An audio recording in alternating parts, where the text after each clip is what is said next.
হযরত উমর রাদিয়াল্লাহু তাআলা আনহু হাদিসটি বর্ণনা করছেন, রাসূল করিম সাল্লাল্লাহু আলাইহি সাল্লাম বললেন, ইসলামের স্তম্ভ হচ্ছে কয়টি ভাই? 5টি। 1 নম্বর হচ্ছে কলেমা, 2 নম্বর হচ্ছে নামাজ, 3 নম্বর হচ্ছে রোজা, 4 নম্বর হচ্ছে হজ, 5 নম্বর হচ্ছে যাকাত।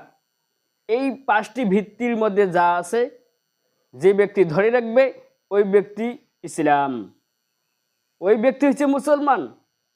যেমন একটা আমরা ঘর বানাই, ঘরের মধ্যে তাদেরকে খুঁটি দেই, সিমেন্টের খুঁটি হোক, বাঁশের খুঁটি হোক, তারপর আমরা ঘরটা বানাই।